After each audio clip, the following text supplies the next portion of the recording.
हमने कुछ दिन पहले क्रिसमस की तैयारी में आगमन काल मनाया था।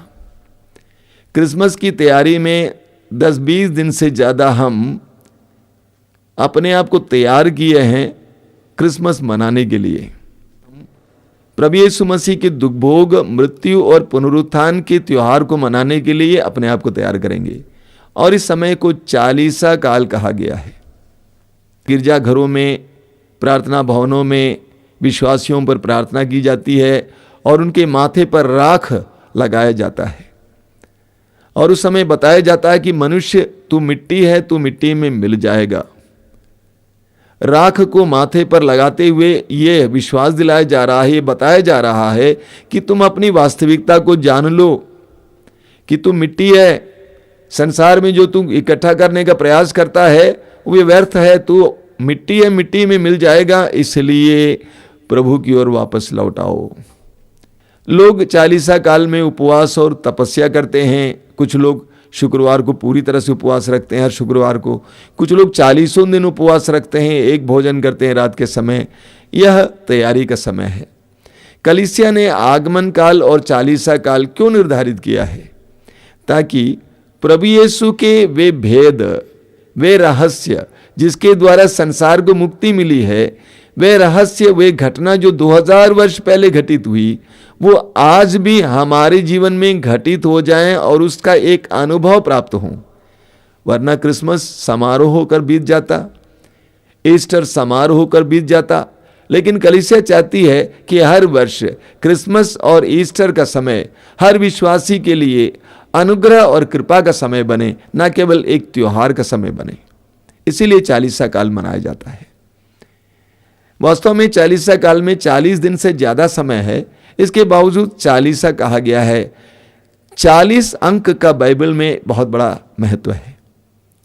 अन्य धर्मों में भी है, लेकिन बाइबल में 40 अंक का बहुत बड़ा महत्व है। हम पढ़ते हैं उत्पत्ति ग्रंथ के अध्याय 6 और 7 में, जब सारी सृष्टि, सारा संसार पाप से भर गया था और ईश्वर ने चाहा कि सारे संसार को पुनः सृष्टि करे। इसलिए ईश्वर ने इस संसार पर प्रलय भेजा, धरती पर प्रलय भेजा। लेकिन ईश्वर ने एक परिवार को बचाया जो धर्मी था। वो परिवार था नूह का परिवार। पूरी कहानी आपको पढ़ने को मिलेगी अध्याय 6 और 7 में उत्पत्ति ग्रंथ के। वहां पर हम पढ़ेंगे अध्याय 7 के वाक्य 2 में लिखा हुआ है कि ईश्वर ने 40 दिन और 40 रात पृथ्वी पर वृष्टि भेजा और ये सारा संसार, ये पृथ्वी पानी से भर गई और एक बहुत बड़ा प्रलय हुआ। सारी सृष्टि नष्ट हुई और ईश्वर ने एक नई प्रजाति, एक नई सृष्टि की। तो ये 40 दिन की वर्षा धरती को शुद्ध करने, पवित्र करने और एक नए सृजन के लिए था। ये चालीसा भी हमारे लिए उसी तरह शुद्धिकरण का समय है, दुष्ट प्रवृत्तियों से छुटकारे का समय है। सारी दुष्ट प्रवृत्तियों से हम छुटकारा पाएं और हम शुद्ध हो जाएं, ये चालीसा काल हमारे लिए एक ऐसा समय है। दूसरा है, हम पढ़ेंगे निर्गमन ग्रंथ के अध्याय 34 वाक्य 28 और विधिवरण ग्रंथ के अध्याय 9 उसके वाक्य 9 में मूसा ने इस्राएली जनता का नेतृत्व करते हुए मिस्र देश की गुलामी से अपने देश की ओर ले जा रहा था। उस समय सीनाई पर्वत पर 40 दिन और 40 रात प्रार्थना और उपवास में बिताया। सीनाई पर्वत पर सारी जनता को छोड़कर सीनाई पर्वत पर मूसा 40 दिन और 40 रात उपवास और प्रार्थना में बिताया और उस समय प्रभु ने उससे वार्तालाप किया और प्रभु ने उसको 10 नियम दिया और मूसा ने पाटियों पर ये 10 नियम लिखा और वे 10 नियम लेकर मूसा पर्वत पर से नीचे उतर आता है। तो वे 40 दिन मूसा के लिए प्रभु की वाणी सुनने का समय था, प्रभु के आदेशों को ग्रहण करने का समय था। ये चालीसा काल हमारे लिए भी प्रभु की वाणी सुनने का समय है, प्रभु के आदेशों को अपनाने का समय है। हम पढ़ेंगे इस्यास नबी के ग्रंथ के अध्याय 2 के वाक्य 3 में, वहां पर लिखा हुआ है, हम प्रभु के पर्वत पर चढ़ें जिससे वो हमें अपना मार्ग दिखाएं और हमें उसके पथ पर चलना सिखाएं। हमें भी प्रभु के वचनों को सुनने की जरूरत है। इस 40 काल में हम लोग प्रभु के वचन को पढ़ने का प्रयास करेंगे। जिनको पढ़ना नहीं आता है वो वचन सुनिए, टेप के द्वारा और अन्य रूपों से सुनिए, लेकिन पवित्र वचन को सुनना और प्रभु के आदेशों को ग्रहण करने का समय है ये 40 काल। तीसरा है, हम पढ़ेंगे इस्राएली जनता मिस्र देश की गुलामी से बचकर अपने देश की ओर जा रही थी, लेकिन वो इस्राएली जनता, आप पढ़ेंगे विधि विवरण ग्रंथ के अध्याय 2 वाक्य 7 और विधि विवरण ग्रंथ के अध्याय 29 वाक्य 4 में 40 साल मरु प्रदेश में भटकती रही। 40 साल मरु प्रदेश में भटकती रही और वो समय इस्राएलियों के लिए बहुत कठिन समय था, त्याग और तपस्या का समय था। उनके पास खाने के लिए कुछ नहीं था, उनके पास पीने के लिए पानी नहीं था, उनमें से कई लोगों को सर्पों ने काटा, कई प्रकार की दुविधाओं का सामना करने का समय था, कठिन त्याग तपस्या का समय था। उसके अंत में वे अपने स्वदेश पहुंच गए। उसी तरह ये 40 काल हमारे लिए त्याग तपस्या का समय है। जो उपवास करना चाहता है वो उपवास करें, विभिन्न प्रकार का परहेज करें, सिनेमा देखना, अन्य प्रकार की जो आदतें हैं, नशा खाना पीना, पान खाना, गुटखा खाना, खैनी खाना, शराब पीना, बीड़ी पीना, सिगरेट पीना, इससे छुटकारा पाएं। अलग अलग प्रकार का त्याग और तपस्या जो पति पत्नी आपस में तय करेंगे कि हम लोग इन दिनों शारीरिक रिश्ता नहीं रखेंगे, बहुत अच्छा है। परहेज का समय है, कई चीज़ों को खाने की बहुत ज़्यादा इच्छा होती है, उसको छोड़ देने का समय है।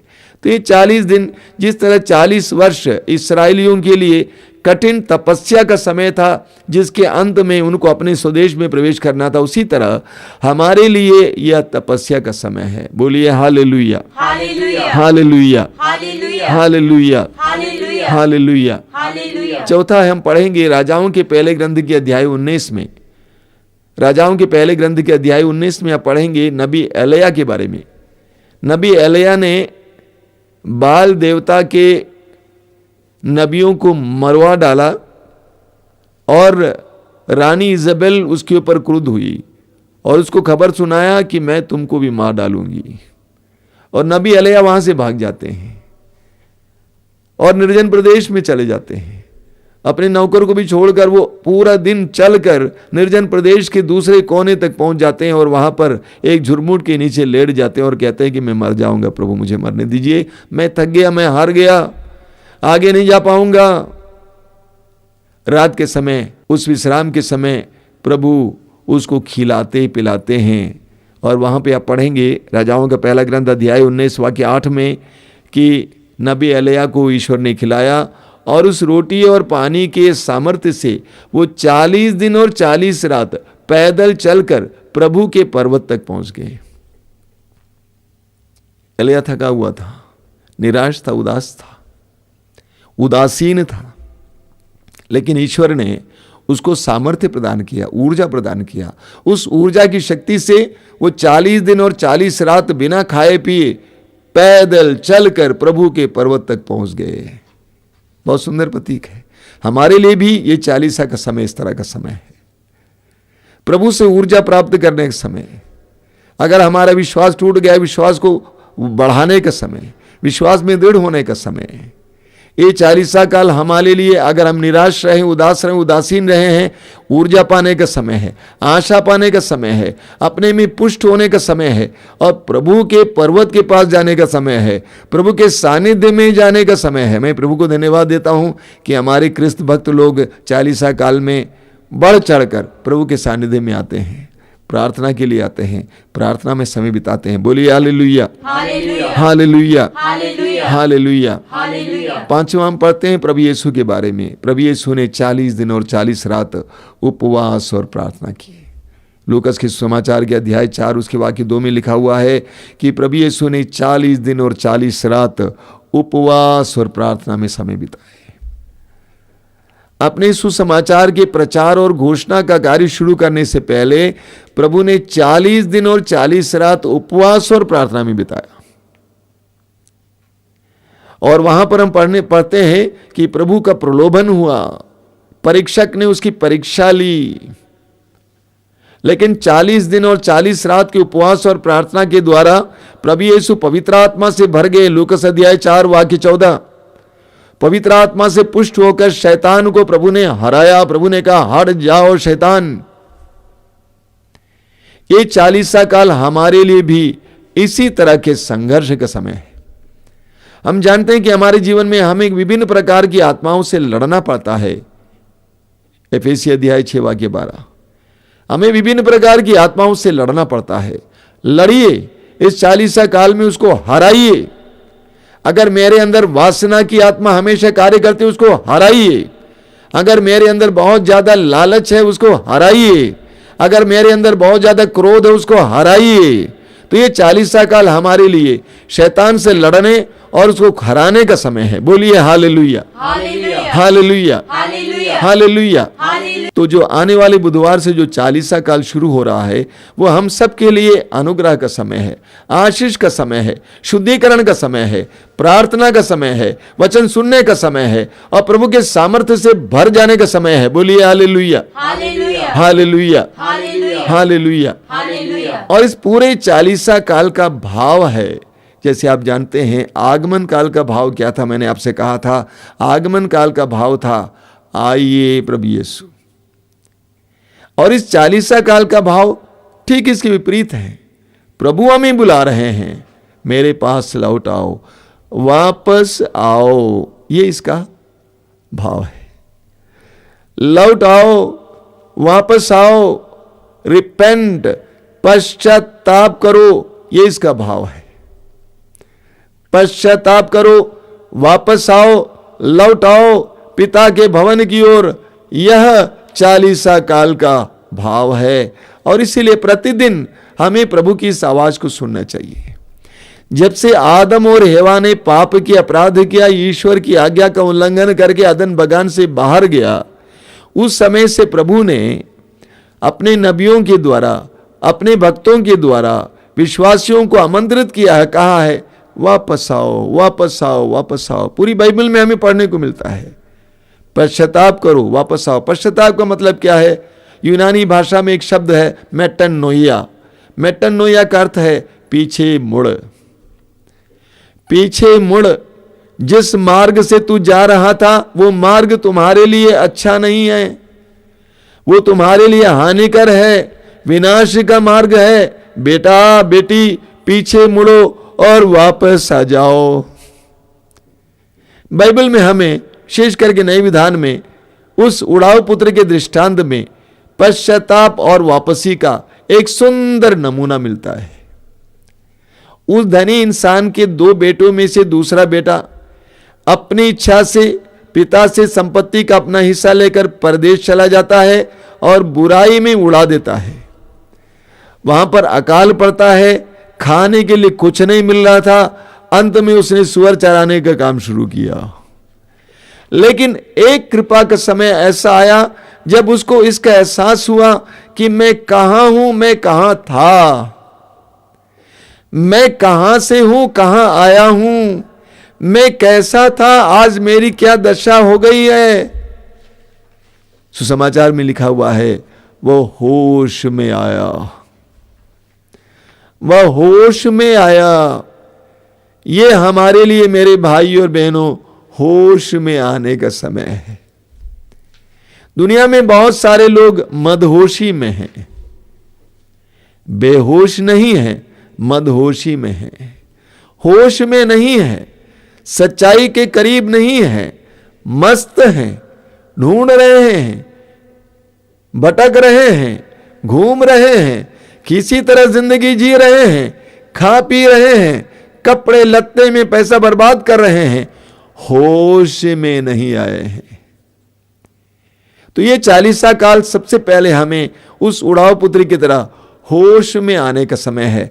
जरा सोचने के लिए समय निकालो यार, समय निकालो, सोचो, बैठो, मैं क्या कर रहा हूं, क्यों कर रहा हूं, कैसे कर रहा हूं, किस वास्ते कर रहा हूं, मेरे जीवन का क्या उद्देश्य है, मैं कहां जा रहा हूं। सोचिए, शराब पीने वाले हूं व्यभिचार में जीवन बिताने वाले हूं, अलग अलग प्रकार की चीजों में खोए हुए हूं। समय निकालना, होश में आना, थोड़ा समय बैठिए, सोचिए। मैं हर रात को सोने से पहले थोड़ा सा अपना मूल्यांकन करता हूं, बिस्तर पर बैठकर आज मेरे साथ क्या क्या हुआ मनन करता हूं। ये जरूरी है, वरना हम सही दिशा में नहीं होंगे। हम मनुष्य हैं भाई, गलतियां करते हैं। हम ईंट पत्थर नहीं है कि जहां रखा जाए वहां रहेगा। हम मनुष्य हैं, हमारी भावुकताएं हैं, हमारे विचार हैं, हम चलते फिरते हैं, हम मार्ग से भटक जाते हैं। ये एक वास्तविकता है, सच्चाई, इसको ग्रहण करना है। लेकिन हमें समय निकालना है देखने के लिए क्या कर रहा हूं, क्यों कर रहा हूं, कैसे कर रहा हूं, उद्देश्य क्या है, कहां जा रहा हूं। इसके लिए समय निकालना है, सिर्फ खाना पीना नहीं, समय निकाल कर सोचना है। तो ये उड़ाऊ पुत्र होश में आया, वह उसके वापसी की शुरुआत है। दूसरा है, जब होश में आता है उसको एहसास होता है कि मैं एक धनी पिता का बेटा हूं, जिसके नौकर चाकर इतने खुश थे, आज मैं कितना दुखी हूं। मैं कहां से आया इसका एहसास हुआ, और इसका भी एहसास हुआ कि मैं कहां पे हूं। मैं सूअरों के बीच में हूं, गंदगी में। मेरा कपड़ा देख, मेरा शरीर देख, मेरे चप्पल देख, मैं कहां कहां घूमता हूं, मैं किसकी संगति में हूं। वह होश में आया। वो मैं प्रार्थना करता हूं अक्सर इस दुनिया के लिए, काश लोग होश में आ जाते, काश लोग होश में आ जाते। उनके जीवन में कितनी तरक्की होती, कितना बदलाव आ जाता। हमें होश में आना है। सताने वाले होश में आ जाएं, दुखी होश में आ जाएं, पापी होश में आ जाएं, निराश लोग होश में आ जाएं। तो ये पहली बात है। उसके बाद हम पढ़ते हैं, उड़ाऊ पुत्र ने तय किया, क्या तय किया, मैं उठकर पिता के पास जाऊंगा। अंग्रेजी में इसका अनुवाद बेहतर है, I will rise and go to my father's house. यानी मैं उठूंगा और पिता के भवन की ओर जाऊंगा। मैं उठूंगा, एक निर्णय। मैं इन सुअरों के साथ नहीं रहूंगा, मैं इन सुअरों के पीछे नहीं चलूंगा, मैं इन सुअरों की फलियां नहीं खाऊंगा। मैं उठूंगा, आई कांट बी हियर, मैं यहां रह नहीं सकता। ओ मेरी क्या गति हो गई है कि मैं सुअरों के बीच आ गया हूं, मैं यहां रह नहीं सकता। मैं उठूंगा, मैं इसको छोड़ूंगा, मैं सुअरों को छोड़ूंगा, मैं बुराई छोड़ूंगा, मैं उस नारी को जिसके साथ गलत रिश्ता रखा हूं छोड़ूंगा, मैं जो नशा खाते पीते आया हूं जो थोड़ी सी मजा के लिए छोड़ूंगा, मैं अपने गलत दोस्तों को छोड़ूंगा, मोबाइल मुझे खा रहे, नेट मुझे खाए जा रहा, मैं उसको छोड़ूंगा, मैं घूस लेता रहा हूं लेकिन उसको छोड़ूंगा, मैं उठूंगा। एक निर्णय। यह 40 काल हमारे लिए ऐसे कठोर निर्णय लेने का समय है। मेरे भाइयों और बहनों, जानते हैं ऐसे कठोर निर्णय लेने से आपके जीवन के लिए अनुग्रह का भंडार खुल जाएगा। घूस लेने वाला सोचता है यही एकमात्र मार्ग है कमाने का। नहीं भैया, इसको छोड़ो, तुम्हारे लिए अनुग्रह का भंडार खुल जाएगा। तुम्हारे बाल बच्चे सही सलामत रहेंगे, रोग तुम्हारे परिवार को छोड़ देगा। प्रभु ने स्वयं कहा है, तुम अपने प्रभु ईश्वर की सेवा करोगे, वह तुम्हारे अन्न जल पर आशीर्वाद देगा, मैं तुमसे बीमारियां दूर रखूंगा। उड़ाऊ पुत्र ने कहा, मैं उठूंगा। दूसरा निर्णय, मैं पिता के पास चला जाऊंगा। मैं पिता के पास चला जाऊंगा। मेरा पिता मुझे प्यार करता है, मुझे विश्वास है। मैंने उसको बदनाम किया, मैंने उसकी संपत्ति को गंवा दिया, नष्ट कर दिया, लेकिन मैं विश्वास करता हूं कि मेरा बाप है, वो मेरा पिता है, वो मुझे प्यार करता है। मैं कितना ही बड़ा पापी क्यों ना हूं, मैं उसका बेटा ही हूं, रहूंगा, और वह मेरा पिता है। पिता के पास लौटने का समय है, प्रभु के पास लौटने का समय है। अगर आपने अपने जीवन में प्रभु के लिए समय नहीं निकाला, आप इतने व्यस्त थे। कुछ दिन पहले एक परिवार आया था, बहुत परेशान है। मैंने पूछा, प्रार्थना करते हैं, विश्वासी परिवार है, मसीही परिवार है। लड़का बोलता है कि क्या करूं, हम लोग इतने व्यस्त हैं बिजनेस में। मैंने कहा कतई नहीं बोलना ये व्यस्त हूं, समय देने वाला तुझे पीटेगा। कभी नहीं बोलना। कभी अपने जीवन में आपके मुंह से शब्द निकलना नहीं चाहिए कि मैं व्यस्त हूं इसलिए प्रार्थना के लिए समय नहीं मिलता है। कभी नहीं बोलना, ये बहुत खतरनाक है। जिसने आपको 24 घंटा मुफ्त में दिया है, जिसके लिए आपने कोई पेमेंट नहीं किया है, उसको समय देने के लिए आपके पास समय नहीं है। कितने बड़े बेवकूफ है, अन्यायी हैं आप। आज तक आपने प्रभु के लिए समय नहीं निकाला, निकालो समय, हटाओ, उतना काम कम करो, उतनी कमाई कम करो, प्रभु के लिए समय दो। प्रभु यीशु ने क्या कहा, जो कैसर का है कैसर को दो, और जो ईश्वर का है उसको दो, ईश्वर को दो। ईश्वर को देने के लिए समय निकालिए, वरना आपका समय कट जाएगा। है ईश्वर को समय देने के लिए समय निकालिए, वरना आपका समय कट जाएगा। आपको निर्णय लेना है। 40 काल हमारे लिए निर्णय का समय है कि मैं पिता के घर जाऊंगा। I will go to my father's house. प्रभु को समय दूंगा, प्रभु के साथ बैठने, उनकी बातों को सुनने, उनके वचन को सुनने के लिए मैं समय निकालूंगा। मैं जानता हूं कि आप सभी लोग जो सुनने वाले हैं प्रभु के लिए समय निकालने वाले हैं, लेकिन कई लोगों को प्रेरणा दीजिए किस वचन को सुने। कई लोगों को प्रेरणा दीजिए, उनको बताइए, आप उनको डांट के बोलिए। आप एक विश्वासी है, डांट सकते हैं, बोलिए ऐसा मत कीजिए। आपको प्रभु के लिए समय निकालना है। प्रभु चाहते हैं कि आपके 24 घंटों में से कम 1-1.5 घंटा उनको दें। समय निकालना जरूरी है। यस, तभी अन्य काम होना चाहिए। उड़ाऊ पुत्र ने कहा, मैं पिता के पास लौटूंगा। अगला कदम उसने कहा, मैं पिता से कहूंगा, पिताजी मैंने पाप किया है, मैंने आपके विरुद्ध और स्वर्ग के विरुद्ध पाप किया है, मैंने पाप किया, मैं अपना पाप स्वीकार करूंगा। ये 40 काल हमारे लिए अपने जीवन का मूल्यांकन करने का समय है। मैंने पाप किया है प्रभु, मेरी गलती है। मैं नहीं बोलूंगा उसकी गलती है। उड़ाऊ पुत्र ने इन्हें कहा कि पिताजी आप मुझे जानते हैं, मैं कितना सीधा साधा लड़का था, मेरे दोस्तों ने मुझे बहका दिए थे। नहीं, अपना पाप स्वीकार करेंगे। मैं पापी हूं, मैंने किया प्रभु, मैंने किया प्रभु, मैं आपका पुत्र कहलाने योग्य नहीं हूं, मैं आपकी पुत्री कहलाने योग्य नहीं हूं, प्रभु मुझ पर दया कर। तो ये 40 काल हमारे लिए अच्छे पाप स्वीकार का समय है।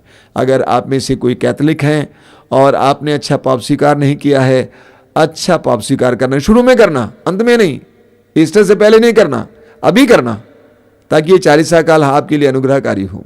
कई लोग क्या करते हैं, कई लोग ईस्टर से पहले पाप स्वीकार करते हैं। नहीं भैया, अभी करो और अपने को शुद्ध करो, ताकि आने वाले दिन आपके लिए अनुग्रह के दिन बनेंगे। तो ये समय हमारे लिए एक अच्छे पाप स्वीकार का समय है। बीते जीवन के एक एक पाप को याद करके उसको समर्पित करना, अर्पित करना, उसके बंधनों से छुटकारा पाना, उसका समय है ये। बोलिए hallelujah, hallelujah, hallelujah, hallelujah, hallelujah, hallelujah, hallelujah. मत्ती के सुसमाचार के अध्याय 3 उसके वाक्य 8 में यूहन्ना बपतिस्ता कहते हैं, पश्चाताप का उचित फल उत्पन्न करो। पश्चाताप का उचित फल उत्पन्न करो। पश्चाताप का उचित फल उत्पन्न करो। पश्चाताप का फल क्या है? इस्यास नबी अध्याय 1 वाक्य 18, इस्यास अध्याय 1 वाक्य 18 में प्रभु कहते हैं, आओ हम बातचीत करें, आओ हम बातचीत करें, चिंता मत कर, आओ मेरे पास, हम बातचीत करें। तुम्हारे पाप सिंदूर की तरह लाल क्यों ना हो, वे हिम की तरह उज्जवल हो जाएंगे। वे किरमिज की तरह मटमैले क्यों ना हो, वे ऊन की तरह सफेद हो जाएंगे, श्वेत हो जाएंगे। यह पश्चाताप का फल है, उचित फल। तुम शुद्ध हो जाओगे। डोंट वरी बेटा, डोंट वरी बेटी, तुम कितने ही गंदगी में जी रही हो, वापस आओ, मैं सब शुद्ध करूंगा। एजेकिएल नबी अध्याय 36 उसके वाक्य 25 से आप पढ़ेंगे। वहां पे प्रभु ने क्या कहा है? प्रभु ने कहा है, मैं तुम पर पवित्र जल छिड़कूंगा, मैं तुम पर पवित्र जल छिड़कूंगा और तुम्हारे सारे देवदूषण तुम्हें शुद्ध करूंगा, मैं करूंगा। मैं तुम्हारे शरीर से पत्थर का हृदय निकालकर एक मुलायम हृदय दूंगा, मैं तुम्हारे अंदर अपना आत्मा रख दूंगा। प्रभु करेंगे। यह पश्चाताप का उचित फल है। जब हम पश्चाताप करने लगते हैं, प्रभु हमारे साथ ऐसा ही करने लगते हैं। अय्यूब का ग्रंथ अध्याय 22 वाक्य 21, अय्यूब अध्याय 22 वाक्य 21, ईश्वर से मेल कर लो और तुम्हें फिर सुख शांति मिल जाएगी। ईश्वर से मेल कर लो और तुम्हें फिर सुख शांति मिल जाएगी। यह पश्चाताप का फल है। ईश्वर से मेल करने से तुम्हें फिर सुख शांति मिल जाएगी। पश्चाताप का उचित फल उत्पन्न करो। पश्चाताप का उचित फल हमें सुंदर ढंग से, नाटकीय ढंग से हमें देखने को मिलता है उड़ाऊ पुत्र के उस सुंदर दृष्टांत में। तो उड़ाऊ पुत्र ने निर्णय लिया कि मैं पिता के भवन की ओर जाऊंगा और वो चल पड़ा। अब देखिए क्या होता है। सुसमाचार में प्रभु यीशु दृष्टांत सुनाने वाले क्या कहते हैं, जो ही बेटा जहां वो था वहां से चल पड़ा, अगला दृश्य, नेक्स्ट सीन, पिता ने पुत्र को दूर से देखा। जब आप पश्चाताप में एक कदम अपने पिता के भवन की ओर बढ़ाएंगे, पिता आपको देखेगा। He will see you. आप उसकी नजर में आ जाएंगे, आप उसके दृष्टि में आ जाएंगे। जिस समय आप पश्चाताप करके इस ओर मुड़ जाओगे, आपको अचानक दिखाई देगा, हो मेरा पिता मेरे सामने खड़ा है। इतना ही नहीं, पिता वहां पर तटस्थ होकर खड़ा नहीं है, वो खड़ा रह नहीं सकता है, क्योंकि वो प्यार है, पवित्र प्रेम है। वो पुत्र की ओर दौड़ पड़ता है, पुत्र की ओर दौड़ पड़ता है। उसको मारने नहीं, उसको दंड देने नहीं, बल्कि उसको अपने कलेजे से एक करने के लिए। पुत्र बोलते जा रहा है कि मैंने पाप किया, अपराध किया आपके विरुद्ध, स्वर्ग के विरुद्ध, लेकिन पिता को कुछ सुनाई नहीं देता है। पिता को एक ही बात सुनाई देती है, मेरा बेटा चला गया था, वापस आ गया है। वो मर गया था, वो जी गया है। उसको कलेजे से लगाता है, उसके लिए प्रबंध करता है। नौकरों से कहता है, जल्दी करो, चप्पल ले आओ, सैंडल ले आओ, अंगूठी पहनाओ उसका अंगुली में, अच्छा कपड़ा ले आओ, इसको अच्छा कपड़ा पहनाओ। एवरीथिंग वापस, सब कुछ वापस मिलता है। और इसके सम्मान में भोज की तैयारी करो, लोगों को बुलाओ, आनंद मनाएं।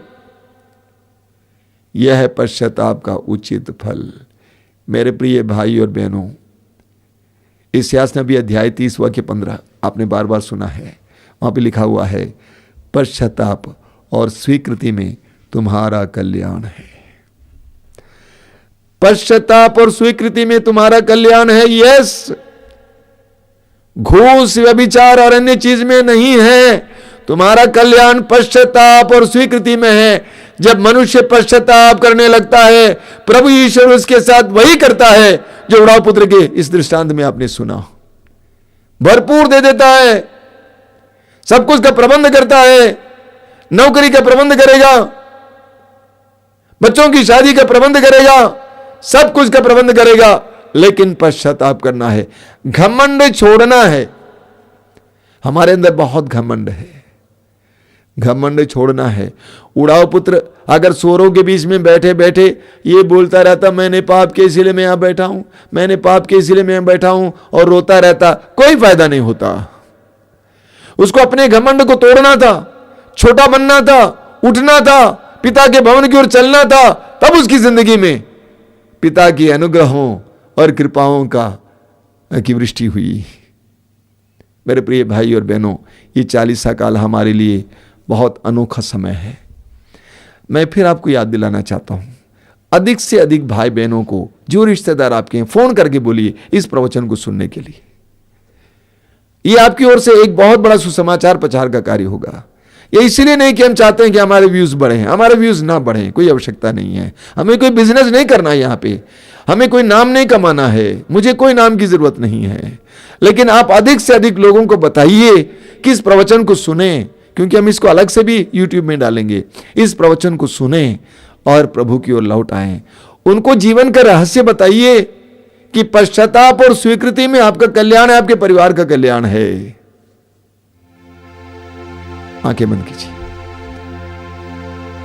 प्रभु यीशु धन्यवाद देते हैं सुंदर समय के लिए, तेरे अनुग्रहों के लिए, आशीषों के लिए।